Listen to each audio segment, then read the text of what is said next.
Welcome to DVSK lectures. So Amrita counselling schedule release అయిందండి. AEEE 2024 exam రాసిన వాళ్ళు కానివ్వండి, లేకపోతే JEE మెయిన్స్ ద్వారా అప్లై చేసిన వాళ్ళు కానివ్వండి, వాళ్ళకి కౌన్సిలింగ్ షెడ్యూల్ అనేది ఈ వీడియోలో మనం డిస్కస్ చేద్దామండి.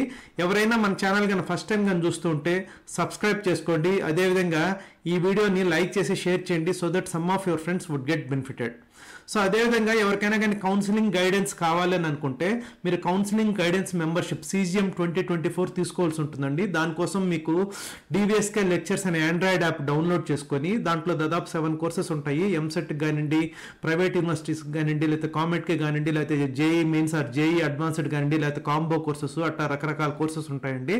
వాటిలో వన్ ఆఫ్ ద కోర్సెస్లో కానీ రిజిస్టర్ అయ్యి మెంబర్షిప్ కానీ తీసుకుంటే తర్వాత మీరు ఫోన్ కాల్స్ ద్వారా కానివ్వండి, లేకపోతే వాట్సాప్ ద్వారా కానివ్వండి, లేకపోతే లైవ్ సెషన్స్ కండక్ట్ చేస్తాను ప్రతి కౌన్సిలింగ్కి, వాటి ద్వారా కానివ్వండి మీరు గైడెన్స్ అయితే పొందొచ్చండి. సో అట్లా కాకుండా కొంతమందికి ఓన్లీ ఫ్యూ డౌట్స్ ఏమన్నా ఉంటే మీకు డైరెక్ట్గా ఒక్కసారి మాత్రమే కాల్ చేసి మాట్లాడచ్చండి. ఆ కోర్సు కూడా ఉంది, టాక్ టు మీ అని. సో దానికి కూడా మీరు రిజిస్టర్ అయితే ఒకసారి అయితే నాతో మాట్లాడచ్చండి. సో డిఫరెంట్ క్యాంపసెస్ మనకి ఏవైతే ఉన్నాయో అవి చూపిస్తున్నానండి. సో కోయంబత్తూరులో మీకున్న బ్రాంచెస్ అన్ని ఇక్కడ చూసుకోవచ్చు. సో CSE కానివ్వండి, లేదా CSE with specialization in artificial intelligence అట్లా రకరకాల బ్రాంచెస్ ఉన్నాయి. అమృతపురి దీంట్లో కూడా ఉన్న కోర్సెస్ అన్ని కూడా మీరు ఇక్కడ చెక్ చేసుకోవచ్చు అండి. సో అదేవిధంగా బెంగళూరులో ఉన్న కోర్సెస్ కూడా మీకు ఇక్కడ డిస్ప్లే చేస్తున్నాను. సో చెన్నైలో ఉన్న కోర్సెస్ కూడా మీకు ఇక్కడ డిస్ప్లే చేస్తున్నాను. అదేవిధంగా అమరావతిలో అయితే ఓన్లీ 3 కోర్సెస్ ఉన్నాయి. ఇది రీసెంట్గా 3 years బ్యాకే పెట్టారు. సో దీంట్లో ఉన్న కోర్సెస్ కూడా మీరు ఇక్కడ చెక్ చేసుకోవచ్చు. అదేవిధంగా నాగర్కోయిల్ దీంట్లో ఉన్న 4 బ్రాంచెస్ సబ్జెక్ట్ టు అప్రూవల్ అని స్టార్ మార్క్ అయితే పెట్టున్నారండి. సో వాటికి కూడా మీరైతే కౌన్సిలింగ్లో పార్టిసిపేట్ చేసుకోవచ్చు అండి. సో ఈ కౌన్సిలింగ్ షెడ్యూల్ కానీ మనం వచ్చామనంటే, సో ఎవరైనా ఇంకా అప్లై చేయకుండా ఉంటే వాళ్ళకి ఒక అవకాశం ఉందండి. సో June 9th 2024 లోపల JEE మెయిన్స్ ద్వారా అయితే అప్లై చేయొచ్చండి. సో మీకు JEE మెయిన్స్ జోసా కౌన్సిలింగ్ లో కానివ్వండి, లేకపోతే డిఫరెంట్ ప్రైవేట్ యూనివర్సిటీస్ టాప్ ఏవైతే ఉన్నాయో అవి వస్తాయో రాదో అని డౌట్ ఉన్నప్పుడు మీరైతే ఇక్కడ అప్లై చేసి మీకు ఉండే అవకాశాన్ని బట్టి మీరైతే అడ్మిషన్ తీసుకోవచ్చండి. సో ఎవరైతే AEEE రాశారో వాళ్ళ ర్యాంక్స్ May 27th రిలీజ్ అవుతాయండి. ఇక్కడ CSAP అంటే సెంట్రలైజ్డ్ సీట్ అలాట్మెంట్ ప్రాసెస్ అంటారండి ఇది అమృతలో. సో ఈ CSAP కి మీరు రిజిస్టర్ చేసుకోవాల్సి ఉంటుందండి. సో రిజిస్ట్రేషన్ అనేది ఆల్రెడీ స్టార్ట్ అయింది May 28th నుంచి, లేదా మీరు 27th రిజల్ట్స్ చూసైనా రిజిస్టర్ చేసుకోవచ్చు. సో దీనికైతే మీరు 5,000 రూపీస్ కట్టాలండి. సో ఈ 5,000 రూపీస్ కట్టిన తర్వాత మీరు ఏవైతే ఆప్షన్స్ పెడతారో ఆ ఆప్షన్స్ లో మీకు ఏ సీటు గన రాలేదు అని అంటే ఆ 5,000 అయితే రీఫండ్ ఇస్తారండి. ఆ పాయింట్ ఒకటి మీరు గమనించాలి. సో అదేవిధంగా ట్రయల్ అలాట్మెంట్ ఎప్పుడు జరుగుతుందంటే June 11th 2024 అండి. సో మీరు ఇచ్చినటువంటి వెబ్ ఆప్షన్స్ ప్రకారం మీకు ఏది రావచ్చు అనేది ఒక ట్రయల్ అలాట్మెంట్, అంటే ఇది ఫైనల్ అలాట్మెంట్ అయితే కాదు. ఆ ట్రయల్ అలాట్మెంట్ చూసుకొని మీరు ఏదైనా వెబ్ ఆప్షన్స్ ని మాడిఫై చేసుకోవాలనుకుంటే చేసుకోవచ్చు అండి. ఎలా అయితే జోసాలో ఇస్తారో ఆ విధంగా ఇక్కడ కూడా ట్రయల్ అలాట్మెంట్ అనేది జరుగుతుంది.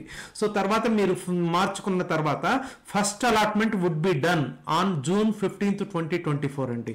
సెకండ్ అలాట్మెంట్ వచ్చేసరికి June 25th 2024 జరుగుతుందండి. సో మీరు ఫుల్ ఫీజు వచ్చేసరికి July 6th 2024 లోపల పే చేయవలసి ఉంటుందండి. So commencement of class work కూడా ఇక్కడ ఇచ్చారు లాస్ట్ వీక్ ఆఫ్ జూలై అని.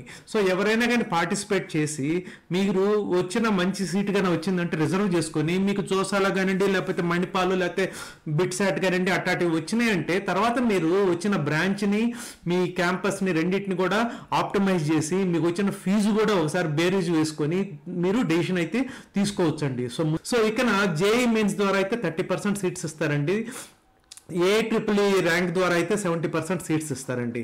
ఇక్కడ ఫీ స్ట్రక్చర్కి వచ్చామంటే ఇక్కడ అమృతలో టోటల్ గా 3 స్లాబ్స్ ఉంటాయండి. స్లాబ్ 1 అంటే స్కాలర్షిప్ తోటి ఇచ్చేది, స్లాబ్ 2 అది కూడా స్కాలర్షిప్ 2 అనుకోవచ్చు, స్లాబ్ 3 అంటే స్కాలర్షిప్ తోటి థర్డ్ కేటగిరీ. సో దీంట్లో ఫీజు అనేది కొంచెం తగ్గుతుందండి. సో ఈ ఏమీ కాకుండా రెగ్యులర్ ఫీజు అంటే నాన్ స్కాలర్షిప్ కేటగిరీ అని అంటారండి. సో దీన్నే మేనేజ్మెంట్ కోటా అని కూడా అనొచ్చు. సో దీనికైతే ఒక రకమైన ఫీజు ఉంటుందండి. సో రెగ్యులర్ ఫీజు అయితే ఇప్పుడు సపోజ్ అమరావతిలో తీసుకోండి, రెగ్యులర్ ఫీజు 5 lakhs, కానీ మీకు గన మంచి ర్యాంక్ వచ్చి స్లాబ్ 1లో వస్తే 1 lakhకే చేరొచ్చు. So computer science and engineering కానివ్వండి, లేకపోతే computer science and engineering with specialization in artificial intelligence అండి. సో అదేవిధంగా స్కాలర్షిప్ 2లో చేరేవాళ్ళు 2 lakhsకి చేరొచ్చు. అదేవిధంగా స్కాలర్షిప్ 3లో కానీ వచ్చిందంటే 3 lakhsకి చేరొచ్చు. సో ఇవేవి కాకుండా మీకు నాన్ స్కాలర్షిప్ అని ఉంటుందండి. ఆల్రెడీ మన మెంబర్స్ చాలా మంది అప్లై చేసుకున్నారు. సో దాని ద్వారా కూడా మీకు మరీ ర్యాంక్ బాగా తక్కువ వస్తుంది, లేకపోతే నేను సరిగా రాయలేదు అనుకున్నప్పుడు ముందుగానే కూడా మీరు అప్లై చేసుకోవచ్చు. ఈ నాన్ స్కాలర్షిప్ కేటగిరీ కింద అయితే 5 lakhs ఉంటుందండి ఇదే సీటు. సో అదేవిధంగా అమృతాపురి తీసుకుంటే మీరు చూడొచ్చు, స్కాలర్షిప్ 1 కింద సిఎస్సి కానివ్వండి లేకపోతే రిలేటెడ్ బ్రాంచెస్ లో 1,50,000 ఉంటుంది. స్కాలర్షిప్ 2 అంటే స్లాబ్ 2 కింద అయితే 2,75,000 ఉంటుంది. స్లాబ్ 3 అయితే 4 lakhs. సో రెగ్యులర్ ఫీజు అంటే నాన్ స్కాలర్షిప్ కేటగిరీ అయితే 6 lakhs ఉంటుందండి.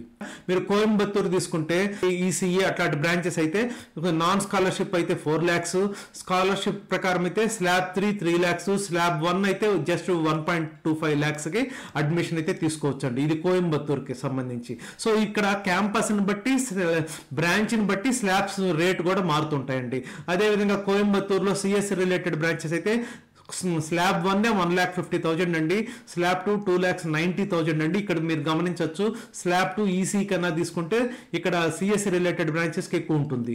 సో బ్రాంచ్ ని బట్టి క్యాంపస్ ని బట్టి ఈ స్లాబ్స్ కూడా మారుతాయి, అది మీరు గమనించాలి. అదేవిధంగా నాన్ స్కాలర్షిప్ అయితే 6 lakhs అండి. సో ఈ విధంగా ప్రతి క్యాంపస్ కి కూడా ప్రతి బ్రాంచ్ కి కూడా ఇవి మారుతాయి, స్లాబ్స్ మారుతాయి. అదేవిధంగా ఈ రెగ్యులర్ ఫీజు ఏదైతే నాన్ స్కాలర్షిప్ ఫీ ఉందో అది కూడా మారుతుందండి. సో ఇవన్నీ కూడా మీరు జాగ్రత్తగా ఆప్టిమైజ్ చేసి మీరైతే కౌన్సిలింగ్ లో పార్టిసిపేట్ చేయవలసి ఉందండి. సో దానికోసం మీరు వెబ్ ఆప్షన్స్ చాలా జాగ్రత్తగా ఇచ్చుకోవాలి. సో అదే విధంగా సపోజ్ ఇప్పుడు స్లాబ్ 1 లో వచ్చింది, స్లాబ్ 1 లో అంటే కోయంబత్తూరులో మీరు సిఎస్సి తీసుకున్నారు. సో 1,50,000 కి చేరిపోయారు. సో ఈ ఫీజు అనేది 4 ఏళ్లకి ఇదే కట్టాలనా అంటే లేదండి, దానికి మళ్ళీ కండిషన్ ఉంది, రకరకాల కండిషన్స్ ఉంటాయి. సపోజ్ నేను ఇప్పుడు కేటగిరీ 1 కి చెప్తున్నాను. సో కేటగిరీ 1 కి ఇక్కడ క్లియర్ గా మెన్షన్ చేశారు 24-25 అకాడమిక్ ఇయర్ కి మాత్రమే ఆ ఫీజు. మరి నెక్స్ట్ ఇయర్ నేను అదే ఫీజు కట్టాలని అంటే కండిషన్ ఏంటంటే 8 CGPA ఉండాలండి మీకు ఆ ఇయర్ కి. So out of 10 slab 1 students 8 CGPA గన తెచ్చుకున్నారనంటే మీకు అదే ఫీజు కట్టి నెక్స్ట్ ఇయర్ కూడా కంటిన్యూ కావచ్చండి. లేదా మీకు 7.9 వచ్చింది అనుకోండి, మీ స్లాబ్ అనేది కిందకు వచ్చేస్తుంది, అంటే స్లాబ్ 2 ఫీజు పే చేయవలసి ఉంటుంది. ఇట్లా మిగతా స్లాబ్ 2 వాళ్ళకి స్లాబ్ 3 వాళ్ళకి వాటన్నిటికి కూడా మనము క్లియర్ గా డిస్కస్ చేయాలంటే ఈ వీడియో లెంగ్త్ ఎక్కువైపోతుందండి. సో మీరు యాప్ లో అయితే లైవ్ సెషన్ కండక్ట్ చేస్తాను. ఆ లైవ్ సెషన్ కండక్ట్ చేస్తే వెబ్ ఆప్షన్స్ ఆర్డర్ ఏ విధంగా ఇవ్వాలి, అదే విధంగా బ్రాంచ్ క్యాంపస్ ఆప్టిమైజేషన్ ఎలా చేయాలి అనేటివన్నీ కూడా మోర్ దాన్ 1 hour పడుతుందండి. మొన్న VIT లైవ్ సెషన్ కూడా మోర్ దాన్ 1 hour పట్టింది. సో ఎందుకంటే జస్ట్ 8 minutes వీడియోలో ఇవన్నీ కూడా కవర్ చేయడం అనేది కష్టము. సో ఎవరికైనా కానీ ఇంట్రెస్ట్ ఉంటే యాప్ డౌన్లోడ్ చేసుకోండి. సో దాంట్లో యాప్ లో అయితే ఓన్లీ మెంబర్స్ కి మాత్రమే అలా ఉంటుందండి. అది కూడా అన్ని కోర్సెస్ కాదు, ప్రైవేట్ యూనివర్సిటీస్ కోర్స్ తీసుకున్నా లేకపోతే సిల్వర్ ప్లాన్ తీసుకున్నా వాళ్ళకి మాత్రమే ఈ ప్రైవేట్ యూనివర్సిటీస్ కి సంబంధించినటువంటి లైవ్ సెషన్స్ కి ఉంటుందండి. లేదా కామెంట్ కే కావాలనుకోండి దానికి వేరే కోర్స్ ఉంటుంది. సో అదే సిల్వర్ ప్లాన్ అయితే అన్ని కూడా కవర్ అవుతాయి. సో ఆల్రెడీ మెంబర్స్ కి తెలుసు. Live session will be conducted on AEEE counselling with complete details about web options order కానివ్వండి, లేకపోతే బ్రాంచ్ క్యాంపస్ ఆప్టిమైజేషన్ కానివ్వండి, లేకపోతే రీఫండ్ పాలసీ కానివ్వండి, campus wise branch wise options ఎలా ఇవ్వాలి మొత్తం కూడా మనం క్లియర్ గా డిస్కస్ చేద్దామండి. I hope you have understood. మీకు గన నచ్చినట్లయితే మన ఛానల్ కి సబ్స్క్రైబ్ చేసుకోండి. అదేవిధంగా ఈ వీడియోని మీ ఫ్రెండ్స్ కి షేర్ చేయండి. Thank you.